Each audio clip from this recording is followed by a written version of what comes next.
উৎসবের সময়। বাৎসরিক উৎসবটা কবে হয়? মাঘ মাসের শেষ শনিবার। মাঘ মাসের শেষ শনিবার। এই দুটো। আচ্ছা, এমনি কি প্রতিদিন কি এখানে ভোগ প্রসাদ পায় লোকে? হ্যাঁ হ্যাঁ হ্যাঁ। তার জন্য কি করতে হয়?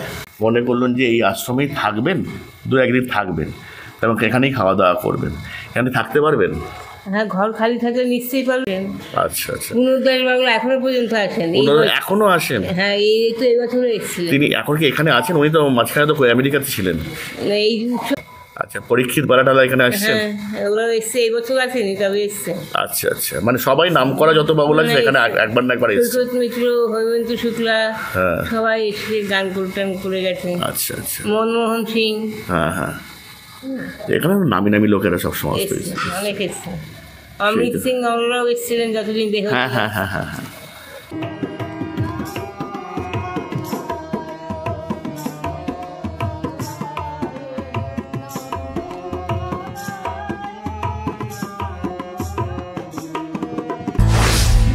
আমরা চাই আপনাদের ঘোরাটা হোক কারোর সাহায্য ছাড়া নির্ঝঞ্ঝাট, নিরাপদ ও সুখের।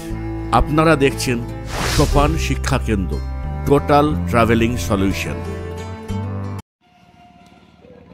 সামনেই দেখতে পাচ্ছ ভবার হরবোলা মন্দির, দর্শন করুন। আমরা এখন এই গলিতে ঢুকছি। আমরা এখন মন্দিরের মধ্যে প্রবেশ করছি। অনেক লেখালেখি ছিল এখানের মধ্যে, রাত্রিবেলার দিকে কিছুই দেখাতে পাচ্ছি না।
মাসিমা, আপনার নাম কি? বীণাপাণি ভট্টাচার্য। বীণাপাণি ভট্টাচার্য। আপনি এখানের মধ্যে আছেন কতদিন ধরে? এটা 80 সালে প্রতিষ্ঠিত হয়েছেন। 81-82 সাল থেকে আছে। 81-82 সাল থেকেই আছেন? হ্যাঁ। আচ্ছা, এখানে গোপাল ক্ষেত্রী মহাশয়ের তো জমি ছিল এটা? হ্যাঁ, জমি উনি লজ করবেন বলে কিনেছিলেন। আচ্ছা, লজ করবেন বলে? হ্যাঁ, দীঘার বুক। আমাদের গুরুদেবকে একদিন আনা হলো, সেদিন। গুরুদেব মানে ভবা পাগলাকে? হ্যাঁ। আচ্ছা, ওনাকে ওনার স্ত্রীও এসেছিলেন। ওনার নাম কি, পুরো নাম কি ভবা পাগলার? হবেন চৌধুরী। হবেন চৌধুরী, আচ্ছা। তারপরে? আর মায়ের নাম হলো শৈবালিনী। আচ্ছা। হ্যাঁ। উনি কোথাকার বাসিন্দা? উনি এককালে ছিলেন ঢাকা, বাংলাদেশে আমতা গ্রামে। আচ্ছা। ওখান থেকে প্রথম এসে পশ্চিমবাংলায় কালনায় মন্দির করেন, ওখানে ভবানী মা। আচ্ছা তারপরে করেন বাপুজিনগর, বাপুজিনগর ওখানে করেন। তারপর বাপুরের কান্দি বলে জায়গায় আছে, ওখানেও করেন। আচ্ছা, বহরমপুরে করেছেন। মানে বহু জায়গায় উনি করেছেন। হ্যাঁ, সব কালী মন্দির, সব কালী মন্দির করেছেন। এখানে উনি করলেন কেন? এই যে বলছি, এই যে গোপাল ক্ষেত্রে লজ করবেন বলে কিনেছিলেন এই জমিটুকু। তা বাবুকে গিয়ে বলে আমি একটা জমি কিনেছি, আমি লজ বা হোটেল যা হোক করতে চাই, তাহলে চলো আমি দেখবো। তা ওনাকে নিয়ে এলেন, সব দেখবো, তাহলে হোক। তা আমাদের সরকারি চিফ ক্যান্টিনের মধ্যে কতগুলি কটেজ আছে। আচ্ছা, ওই কটেজে এসে উঠতেন। আচ্ছা, ওখানে রান্না খাওয়ার ব্যবস্থা আছে, তো রান্না করে খেতেন। ওইখানে উঠতেন আর নিয়ে এসেছিলেন। একদিন সেবার ছিল শনিবার। আচ্ছা, শনিবার যখন আমাদের হাফ ছুটি হতো, আমি দিকে শঙ্করপুর উন্নয়নে চাকরি করতাম। আচ্ছা, তাই অফিস ছুটির পরে এখানে একজন সহকর্মী থাকেন, তার বাড়িতে গল্প করতে আসছি। এমন সময় দেখে এখানে কতগুলি চেয়ারের মধ্যে ভবা পাগলা, ওনার স্ত্রী, গোপালদার ঘরের বৌদি, তারপর আরও 2-3 জন ভদ্রলোক ছিলেন। আচ্ছা, তার মধ্যে আমাদের সহকর্মী বলতে, এই বৌদি তুমি এখানে আসো, আমাদের এখানে মন্দির হবে, আপনাদের এখানে মন্দির হবে। আমি রিটায়ার করলে এখানে ডালার দোকান করবো, তোমরা ডালা কিনে আমাদের পুজো করবো। তারপর আসলাম, দেখলাম কী ব্যাপার বলে এইখানে এই গোপালদার জমি কিনেছিলেন লজ করবে বলে দেখাতে নিয়ে এসছে। আচ্ছা, তখনই গোপালদার পাগল বললেন, এইখানে জমি করলে তোমার ক্ষতি হয়ে যাবে, তুমি মন্দির করো। আচ্ছা, তারপরে উনি মন্দির করলেন। এখানে উনি মন্দির করলেন। হ্যাঁ, তো মন্দির তো উনি করলেন, কিন্তু এরকম একজন কৃষ্ণকালী রূপটা কেন করলেন? ওইটা পাগলের আদেশ। কার আদেশ ছিল? ভবা পাগলের আদেশ। ভবা পাগলার আদেশ ছিল। উনি কৃষ্ণকালীর ভক্ত ছিলেন। হ্যাঁ, উনি কৃষ্ণকালীর ভক্ত ছিলেন, কৃষ্ণও ভক্ত ছিলেন, কালীরও ভক্ত ছিলেন। মাকে নিয়ে সবসময় অনেক গান লিখে গেছেন। হ্যাঁ, প্রচুর তো গান লিখে গেছেন। 86 মতন গান লেখা আছে। আচ্ছা, সব কালীর উপরে, আবার কৃষ্ণ ঠাকুরের উপরেও গান আছে। আচ্ছা, এই মন্দিরটা মানে কত বছর হয়েছে মোটামুটি? 80 সালে প্রতিষ্ঠিত হয়েছে। আর আমি ধরুন 81-82 থেকে সেইরকম সময় এসেছি। আচ্ছা, আচ্ছা। আর ওইখানে চাকরিও করতাম। দুপুরবেলা আমি আসতে পারতাম না, অফিস ছিল বলে। আপনি কোথায় চাকরি করতেন? দীঘা শঙ্করপুর উন্নয়ন পর্ষদে। আচ্ছা, আচ্ছা, ঠিক আছে। আমার হাজব্যান্ড চাকরি করতেন, না উনি গত হওয়ার পর আমি পেয়েছিলাম। আচ্ছা, আচ্ছা। আর 78 সালে চাকরি পেয়েছি, 80 সালে এটা হয়েছে। তারপরে 82-83 থেকে আস্তে আস্তে এখানে বাউল মেলা হয়। হ্যাঁ, ওই বাৎসরিক উৎসবের সময়। বাৎসরিক উৎসবটা কবে হয়? মাঘ মাসের শেষ শনিবার। মাঘ মাসের শেষ শনিবার। হ্যাঁ, বাৎসরিক। আর প্রধান উৎসব কবে হয়? প্রধান উৎসব ওই মাঘ মাসে বেশ শেষ শনিবারে, ফেব্রুয়ারি এবার 8-10 তারিখে পড়েছিল। আচ্ছা। আর 2-3টে অনুষ্ঠান হয়, তারপর ওরকম বাৎসরিক পুজোর মতো অত জমজমাট হয় না, তবু হয়, তবুও 200-250 লোক খায়। আচ্ছা। আর রথের পরে যে আষাঢ়ী পূর্ণিমা, ওইটা হলো গুরু পূর্ণিমা, তখন হয়। আর আরেকটা কোজাগরী লক্ষ্মী পুজোর দিন, আমাদের পাগলের জন্মদিন। আচ্ছা, সেই দিন হয় এই দুটো। আচ্ছা, এমনি কি প্রতিদিন কি এখানে ভোগ প্রসাদ পায় লোকে? হ্যাঁ, হ্যাঁ, হ্যাঁ। তার জন্য কি করতে হয়? এমনি দুপুরের পুজোর টাইমে এলে হাতে হাতে প্রসাদ দেওয়া হয় পুজোর পরে। হ্যাঁ। আর যদি বসে পেট ভরে খেতে চান, খিচুড়ি খেতে হলে 80 টাকা। আর যদি ভাত খেতে চান, অন্য ভাত, তাহলে 100 টাকা। কি থাকে ওর মধ্যে? খিচুড়ি ভোগের মধ্যে 2টো সবজি থাকবে, একটা সবজি, একটা ভাজা, চাটনি।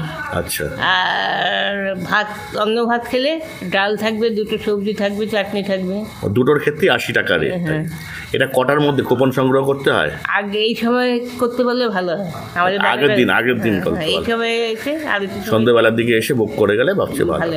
আচ্ছা, যারা মনে করুন যে ওখান থেকে ধরুন কলকাতা থেকে আসলেন, মনে করলেন যে এই আশ্রমেই থাকবেন, 2-1 দিন থাকবেন এবং এখানেই খাওয়া দাওয়া করবেন, এখানে থাকতে পারবেন? হ্যাঁ, ঘর খালি থাকলে নিশ্চয়ই পারবেন। আর আসার সময় একটু গোপালদার সঙ্গে যোগাযোগ করে এলে ভালো। ধরুন আপনিও এলেন আজকে, তার আগের দিন থেকে একটা পার্টি ঢুকে গেল, অসুবিধা না। একটু গোপালদার সঙ্গে যোগাযোগ করে এলে ভালো হয়। এই গোপালবাবুর সাথে? হ্যাঁ, গোপালবাবুর তো ঠিক আছে, সেটা যোগাযোগ করার ব্যাপারটা আছে। এখানে মানে মোটামুটি রুমের ভাড়া কত দিতে হয়? 500-600 এরকম। এর মধ্যে কি খাওয়া দাওয়া সময়? খাওয়াটা আলাদা, খাওয়ার জন্য আলাদা চার্জ। খাওয়ার জন্য আলাদা 80 টাকা দিতে হবে। এই দিনে এখানে থাকা খাওয়া দিতে পারবে, মানে 680 টাকা দিলে। আর এখানে এখানে নিরামিষ। হ্যাঁ, নিরামিষ তো অবশ্যই, মন্দির বলে কথা, এখানে তো নিরামিষ। পাগল এখানে মাছ খাওয়া চলে, তবে কতগুলি কারণে এখানে বন্ধ করে দেওয়া। কেন কেন? পারিপার্শ্বিক কিছু ঝামেলা। আচ্ছা আচ্ছা আচ্ছা, ঠিক আছে। এখানে তো বাংলাদেশ থেকে তো প্রচুর মানে মুসলমান সাধকরাও আসে, বাউলরা আসে, তারা এখানে এসে নাম কীর্তন করেন। হ্যাঁ, গান ওদের মতন গান টান করেছেন। আচ্ছা আচ্ছা, তার মানে সেই পশ্চিমবাংলার মধ্যে অনেক মন্দির আছে, তাই সেখান থেকেও লোকজন আসেন, অনেক বাউল টাউলও আসেন। আচ্ছা আচ্ছা, পুনরুদ্ধার বাউল এখনো পর্যন্ত আসেন, এখনো আসেন। হ্যাঁ, এই তো এবছরও এসেছিলেন। তিনি এখন কি এখানে আছেন? উনি তো মাঝখানে তো আমেরিকাতে ছিলেন, এই উৎসবের সময় তো এসেছিলেন। আচ্ছা, ওনার ছেলের সঙ্গে সবসময় থাকে। আচ্ছা, পরীক্ষিত বালাটালা এখানে আসছেন?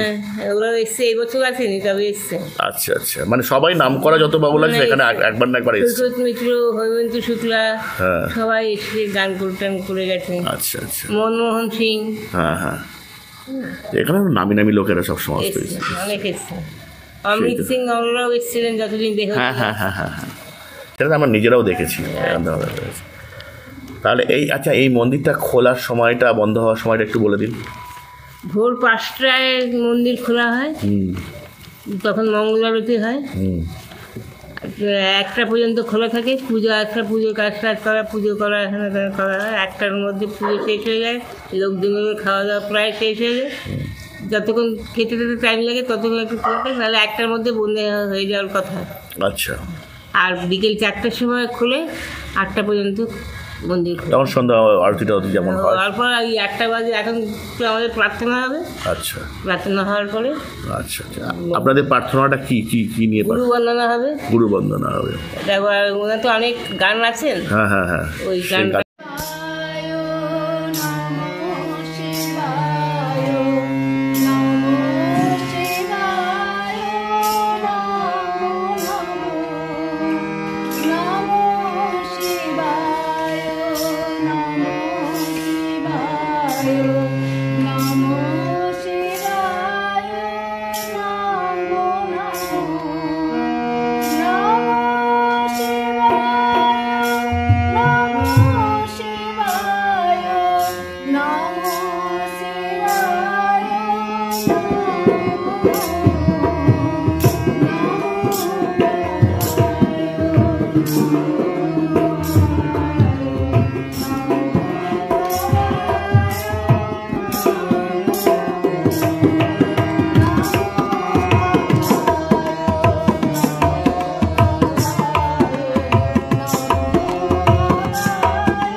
আমি সপ্তর্ষি সরকার, তোমরা দেখছো সোপান শিক্ষা কেন্দ্র। আমি বিভিন্ন জায়গা ঘুরে বেরিয়ে নতুন নতুন ভিডিও আনছি তোমাদের জন্য। ভিডিওটা যদি ভালো লাগে তবে অবশ্যই কমেন্টসে জানিও কেমন লাগছে। আজকের মতো ভিডিওটা এই পর্যন্ত, আপনাদের সাথে দেখা হবে পরবর্তী ভিডিওতে। ততদিন আপনারা সুস্থ থাকুন, ভালো থাকুন, সুন্দর থাকুন। নমস্কার।